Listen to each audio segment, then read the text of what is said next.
بسم الآب والابن والروح القدس إله واحد آمين. حكايتنا النهاردة مع القديس الأنبا شنودة رئيس المتوحدين.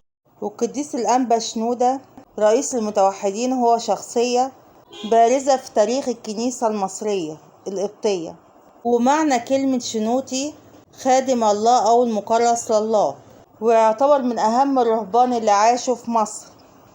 وهو ولد سنة 333 ميلاديا، واشتهر بحياة الزهد وقيادته الروحية للدير الأبيض، وكمان اتعرف باسم رئيس المتوحدين لأنه كان دايما يحب حياة العزلة في الدير من وقت للتاني. وولد الأنبا شنودة من أبوين تقيين قديسين من أخميم، حيث كان والده بيملك أرض ورعية وأغنام. وظهرت على القديس الأنبا شنودة من صغره حياة النسك والتعبد الشديد لربنا، فكان بيدي ساعات طويلة جدا في الصلاة، وكمان كان بيصوم طول النهار.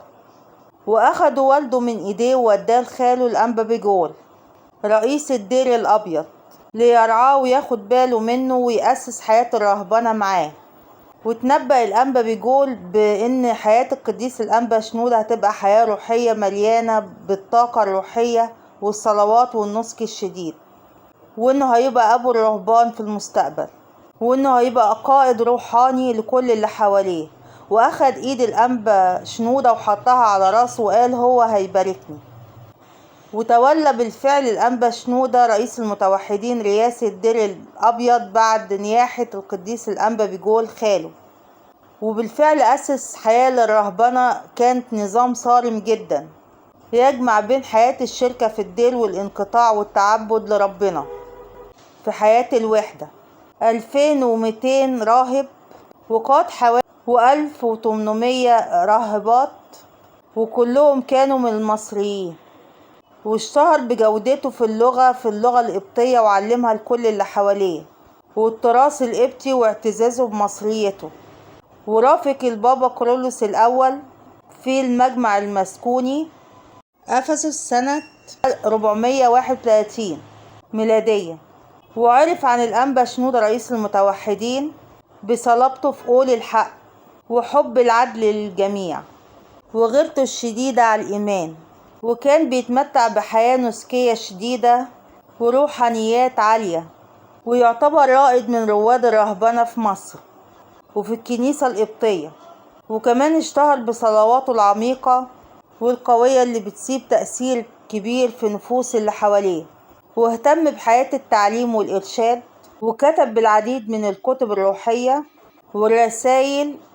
وعاش الأنبا شنودة حتى بلغ سن 118 عام، عاش منها رئيس لبضعة أديرة منها الرهبان والراهبات، ومنح الله العمر الطويل وكانت فيها الصحة والعافية. ففضل يعمل بلا هوادة وبلا راحة طول عمره في خدمة الأديرة. وبعدين تسلم رئاسة دير الأحمر بعد خاله بيجول، إلى أن سلم رئاسة الدير لتلميذه واللي نجح فيها نجاح كبير نتيجة تعليمه من الأنبا شنودة نفسه. بركة وصلوات الأنبا شنودة تكون معاكم ومعانا أمين. بركة وصلوات الأنبا شنودة أبو الرهبان ورئيس المتوحدين تكون معاكم ومعانا أمين. وبركة أمنا العذراء أولا وأخيرا تكون معاكم ومعانا أمين يا رب.